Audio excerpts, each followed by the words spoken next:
अस्सलाम वालेकुम, this is Manu Raheel and I am a consulting nutritionist at Nutrite. इस video में हम बात करेंगे about the infertility in females, यानी उन औरतों के बारे में जो कंसीव करना चाह रही हैं लेकिन कंसीव नहीं कर पा रही। उस पर डिस्कशन होगी कि क्या ऐसी वो हैबिट्स चेंज कर सकती हैं कि कंसीव करने में उनकी हेल्प हो सके।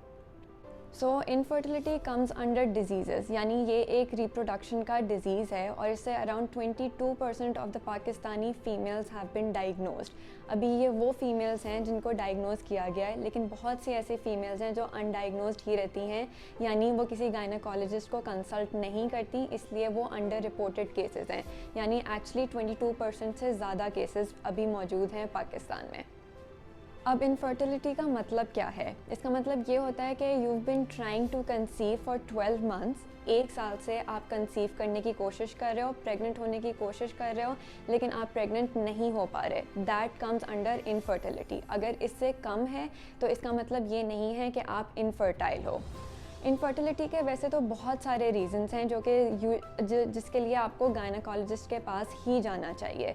हम उसके कुछ रीज़न्स पे फोकस करेंगे और जो मेजर रीज़न्स होते हैं उसमें गायनेकोलॉजिकल रीज़न्स हैं। अगर हम उसको डाइट के साथ रिलेट करना चाहें तो उसमें एक आ जाता है वेट, पीसीओज और आपके जो जनरल लाइफस्टाइल है, यानी आपका स्लीप साइकिल क्या है, आपके स्ट्रेस लेवल्स क्या हैं, habits like smoking and stuff like this. सबसे पहले हम बात करेंगे वेट की।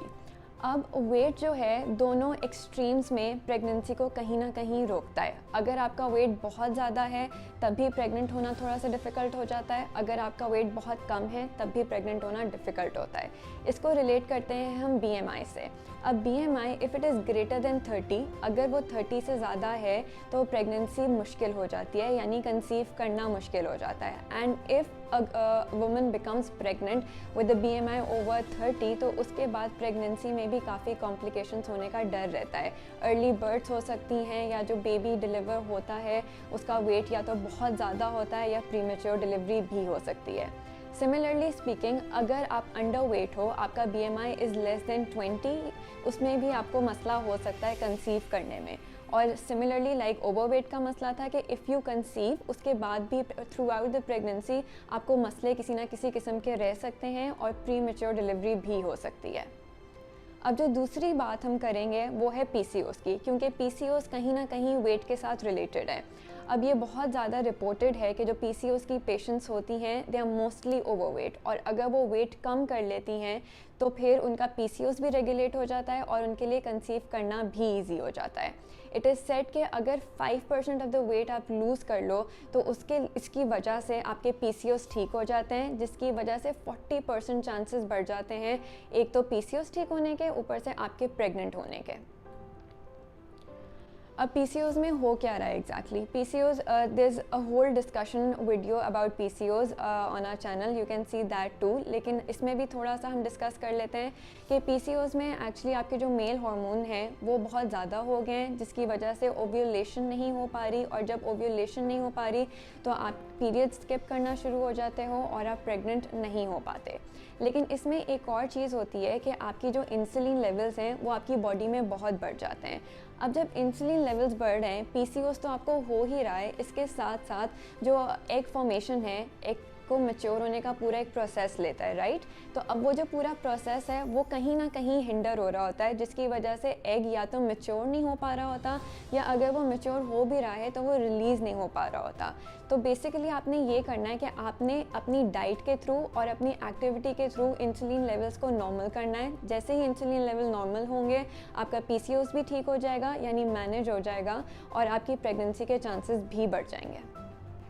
Alright, now that we are talking about PCOS and weight, तो हमें इसमें डाइट की भी बात करनी चाहिए, क्योंकि सारा कुछ इंटर रिलेटेड है। Your weight, PCOS and the chances of pregnancy, these all are interrelated, तो हमें इन सब की बात कलेक्टिवली ही करनी चाहिए।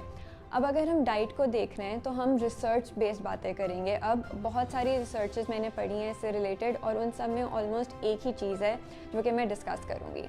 जो मेडिटेरेनियन डाइट होती है उसको अब फर्टाइल डाइट भी रेफ़र करने लग गए हैं हम लोग। क्यों? क्योंकि उसमें अगर हम देखें एक मेडिटेरेनियन डाइट में होल फूड्स, आप होल ग्रेन्स खा रहे होते हैं, अनसैचुरेटेड फैटी एसिड्स खा रहे होते हैं, जैसे fruits, vegetables, legumes, nuts, olive oils, right. आप मेडिटेरेनियन डाइट में इस सब को इंक्रीज़ कर देते हैं। अब जब आप ये सब इंक्रीज़ कर रहे हैं तो बेसिकली आप अपनी बॉडी में फॉलिक एसिड भी बढ़ा रहे हैं और B6 भी बढ़ा रहे हैं। वैसे तो बहुत सारे इसके फ़ायदे होते हैं, लेकिन हम अभी सिर्फ B6 की और फॉलिक एसिड की बात कर रहे हैं। ये दोनों बढ़ जाते हैं, जिसकी वजह से प्रेगनेंसी के चांसेस और ज़्यादा बढ़ जाते हैं। अगर हम इस डाइट को अपोज करें, मेडिटेरेनियन डाइट को, तो और दूसरी कोई डाइट फॉलो करें, या वैसे भी हम नॉर्मली जो खाते पीते हैं अगर हम वही खाते रहें, तो हम देखेंगे कि हम सिंपल शुगर्स और सैचुरेटेड फैटी एसिड्स अपनी डाइट पे बहुत ज़्यादा कंज्यूम करते हैं। आप फ्रूट्स खाते हैं, विच इज़ ओके, वो अच्छा सोर्स है, लेकिन उसमें सिंपल शुगर ज़्यादा होती हैं, तो that is actually a better source rather than a fruit juice, let's say. या आप बाहर से कोई केक खा रहे होते हैं, आप कोई बेकरी प्रोडक्ट खा रहे होते हैं, उस सब में जो है सिंपल शुगर भी ज़्यादा आपको मिलता है और सैचुरेटेड फैटी एसिड भी आपको ज़्यादा मिलता है। अब इसका एक नेगेटिव एसोसिएशन है विद फर्टिलिटी, यानी जितनी आप सिंपल शुगर्स और सैचुरेटेड फैटी एसिड्स खाते रहेंगे, उतना आपका कम चांस होगा टू कंसीव, उतना आपका ज़्यादा चांस होगा कि आपको PCOS हो, और उतना ही ज़्यादा आपका चांस होगा कि आप वेट गेन करेंगे। अब हम हर न्यूट्रिएंट को अगर सेपरेटली देखें तो let's first talk about carbohydrates. Carbohydrates में आपने ये करना है कि आपने छोड़ने नहीं है कार्बोहाइड्रेट्स, बिल्कुल भी मॉडरेशन में लेते रहने हैं, लेकिन आप जिस तरह के कार्बोहाइड्रेट्स ले रहे हैं आपको वो थोड़ा सा चेंज करना पड़ेगा। लेट्स से आप वाइट ब्रेड ले रहे हैं, you need to skip it और आप ब्राउन ब्रेड लेना शुरू हो जाएं, ब्राउन ब्रेड लेना शुरू हो जाएं, क्योंकि वो होल ग्रेन के अंडर आ जाएगा। वो होल ग्रेन के अंडर आएगा, उसमें फ़ाइबर कंटेंट आपको ज़्यादा से ज़्यादा मिलेगा। जब आपको फ़ाइबर ज़्यादा मिलेगा तो आपकी इंसुलिन एकदम स्पाइक नहीं करेगी, राइट। इंसुलिन ज़्यादा नहीं होगी बॉडी में, इंसुलिन रेजिस्टेंस उससे नहीं बढ़ेगी, उससे आपके chances to have PCOS and infertility वो कम से कम होते जाएंगे। तो कार्ब्स का you just need to make sure कि सिंपल कार्ब्स आप कम से कम लें और होल ग्रेन कार्ब आप ज़्यादा से ज़्यादा लें। अब हम बात करेंगे फ़ैट्स की, तो फ़ैट्स का भी वही है, टेक देम इन मॉडरेशन, छोड़ने की कोई ज़रूरत नहीं है, लेकिन आप जिस किस्म का फ़ैट ले रहे हैं आपने उसका ख्याल रखना है। आपने सैचुरेटेड फैटी एसिड्स नहीं लेने, आपने बाहर का खाना कम से कम खाना है। जंक फूड में सैचुरेटेड फैटी एसिड्स बहुत ज़्यादा होते हैं, इसको आपने रिप्लेस करना है हेल्दी फ़ैट से। हेल्दी फ़ैट्स में आपके पास आ जाता है ओमेगा 3 आप कंज्यूम करें, आप फ़िश के थ्रू कंज्यूम कर सकते हैं, आप नट्स के थ्रू कंज्यूम कर सकते हैं। And the best source is olive oil, कि आप अपना जो नॉर्मल ऑयल है आप उसको ऑलिव ऑयल से रिप्लेस कर लें। और अगर आप ये नहीं कर सकते बिकॉज़ वो इकोनॉमिकली थोड़ा डिफ़िकल्ट हो सकता है, तो आप ऑलिव ऑयल की अलग से बॉटल रख लें, और आप सैलड वगैरह कोई ले रहे हैं तो उसमें ऑलिव ऑयल को स्प्रिंकल कर लीजिए, ताकि आपको कहीं ना कहीं से ओमेगा 3 मिलता ही रहे। फिर हम बात करेंगे प्रोटीन्स की। अच्छा, प्रोटीन्स की जब हम बात करते हैं तो इसमें एक चीज़ का ख्याल रखना है कि मेडिटेरेनियन डाइट में भी आपको प्रोटीन अच्छा खासा लेना है, लेकिन जो आप प्रोटीन किससे ले रहे हैं वो थोड़ा सा आपने चेंज करना है।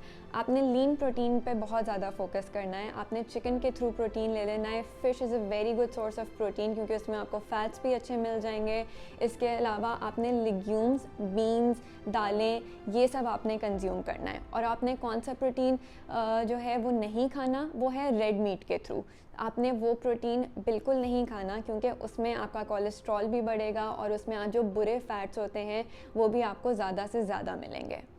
अब जब हम ये सारी बातें कर रहे हैं, अब जब हम रेड मीट छोड़ रहे हैं, हम बड़ा गोश्त छोड़ रहे हैं, तो मसला ये आता है कि उसमें जो आयरन होता है वो सबसे अच्छा फॉर्म ऑफ आयरन उसी के थ्रू मिलता है। सिंस अब हमने वो छोड़ दिया तो आपने आयरन कहीं ना कहीं से तो अपना पूरा करना है। तो यूजुअली क्या होता है कि डॉक्टर्स रेकमेंड करते हैं कि आप सप्लीमेंटेशन पे आ जाएं, विच इज़ ओके, आप ले सकते हो सप्लीमेंट, लेकिन वो डाइट के थ्रू भी आप पूरा कर सकते हो। You just need to make sure कि आप ग्रीन लीफी वेजिटेबल्स खाओ, उसमें आपकी पालक आ जाती है, सैलड्स आ जाते हैं, ये आपको आयरन अच्छा खासा दे सकते हैं। इसके अलावा आप दालें वगैरह खाएँ, उसमें भी आपको आयरन मिल सकता है। और जब भी आप आयरन खाएं उसके बाद आप कोई विटामिन C रिच फ्रूट ले लें। लेट्स से कि आपने अभी पालक गोश्त खाया है, उस पालक चिकन खाया है, उससे आपको आयरन मिल गया। उसके फ़ौरन बाद अगर आप ऑरेंज खा लेंगे, एक कीनू खा लेंगे, तो उसमें आपको विटामिन C भी मिलेगा और आपकी जो आयरन की एब्जॉर्प्शन है वो भी बॉडी में अच्छी आ जाएगी। Now that we are talking about iron, हमें और भी माइक्रोन्यूट्रिएंट्स की बात कर लेनी चाहिए। रिसर्चर्स के अकॉर्डिंग बहुत सारे माइक्रोन्यूट्रिएंट हैं जो कि बेनिफिशियल साबित हुए हैं, लेकिन उसमें थोड़ी सी एम्बिगिटी है, मतलब कि हर रिसर्च ये प्रूव नहीं कर रही। तो बेसिकली सारी रिसर्चेस जो हैं वो फॉलिक एसिड पे बहुत ज़्यादा फोकस करती हैं। अब फॉलिक एसिड जो है हमारी बॉडी में मतलब कि हमारी डाइट में वैसे तो सही कंज्यूम हो जाता है, लेकिन अगर आप कंसीव करना ट्राई कर रहे हो कि आप कंसीव कर लो, तो आपने फॉलिक एसिड को बॉडी में बढ़ाना है। उससे ये होता है कि आपके चांसेस ऑफ कंसीव वो करने के वो ज़्यादा होते जाते हैं। उसके लिए आपने 400 माइक्रोग्राम ऑफ फॉलिक एसिड का सप्लीमेंट ले लेना है, क्योंकि आप डाइट में वैसे तो फॉलिक एसिड होता है, नट्स से मिल जाता है, गोश्त वगैरह से भी फॉलिक एसिड मिलता है, होल ग्रेन से फॉलिक एसिड मिल जाता है, लेकिन इतना फॉलिक एसिड आपको डाइट से कभी भी नहीं मिलेगा। इसलिए फॉलिक एसिड के सप्लीमेंट्स रिकमेंडेड होते ही होते हैं।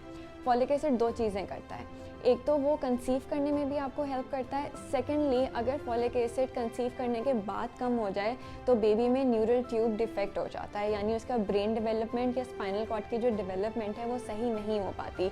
इसलिए फॉलिक एसिड कंसीव करते हुए, कंसीव करने से पहले और फर्स्ट ट्राइमेस्टर में उसकी सप्लीमेंटेशन बहुत ज़्यादा इंपॉर्टेंट है। अगर हम बाकी माइक्रोन्यूट्रिएंट्स की बात करें तो जिंक के साथ थोड़ा सा कनेक्शन देखा गया है कि जिंक भी अगर ज़्यादा से ज़्यादा ले, मतलब कि जो भी उसकी गाइडलाइन है 18 मिलीग्राम अगर आप उसी में लें तो सही रहता है, लेकिन इसके साथ कोई इतना स्ट्रॉन्ग कनेक्शन नहीं देखा गया। इससे ज़्यादा स्ट्रॉन्गर कनेक्शन देखा गया है सेलेनियम और मैग्नीशियम के साथ, क्योंकि सेलेनियम भी आपकी जो एग फॉर्मेशन है उसमें एक तो हेल्प कर रहा होता है, और जो मैग्नीशियम है वो एक्चुअली आपकी ग्लूकोज मेटाबॉलिज्म में हेल्प कर रहा होता है, यानी वो देख रहा होता है कि इंसुलिन ज़्यादा ऊपर ना जाए, क्योंकि इंसुलिन जितनी ऊपर जाएगी उतनी आपकी जो एग फॉर्मेशन है वो उसकी मैच्योरेशन स्लो से स्लो होती जाएगी। इस तरह आपने छोटी छोटी चीज़ों का ख्याल रखना है कि आपकी डाइट में माइक्रोन्यूट्रिएंट्स किस तरह पूरे हो रहे हैं, एंड इट्स बेटर कि आप इसमें किसी डाइटिशियन की ज़रूर हेल्प लें, क्योंकि उनको माइक्रोन्यूट्रिएंट्स ओवरऑल टोटलिटी में माइक्रोन्यूट्रिएंट्स का उनको पता होता है कि किससे कितने मिलेंगे, क्या इंटरेक्शन होगा। मैंने पूरी कोशिश की है कि इस वीडियो में मैं आपको बता सकूं इंटरेक्शंस का भी, और जो इंपॉर्टेंट माइक्रोन्यूट्रिएंट्स और मैक्रोन्यूट्रिएंट्स हैं उस सब के बारे में। इस सब के अलावा आपने अपनी डाइट के अलावा अपनी लाइफस्टाइल पे भी फोकस करना है। आपकी लाइफ में कम से कम स्ट्रेस होना चाहिए। आप उसके लिए फ़िज़िकल एक्टिविटी में अगर इंडल्ज कर लें अपने आप को, वो सबसे बेहतर होता है। इफ़ नॉट एनीथिंग एल्स तो 10 to 20 मिनट्स की वॉक भी कर लें, उससे भी जो आपके न्यूरोकेमिकल और हार्मोनल सिस्टम है वो भी बेहतर हो जाएंगे। आई होप इस वीडियो से आपको फ़ायदा पहुंचा होगा, और अगर आपको इससे रिलेटेड कोई भी कन्फ्यूजन हो तो प्लीज़ कमेंट सेक्शन में कमेंट कीजिएगा और हम उसका जवाब ज़रूर देंगे। अगर इस तरह की वीडियोस आप और देखना चाहते हैं तो सब्सक्राइब करें और हमें फॉलो करते रहें। कल मिलते हैं एक नई वीडियो के साथ। अल्लाह हाफ़िज़।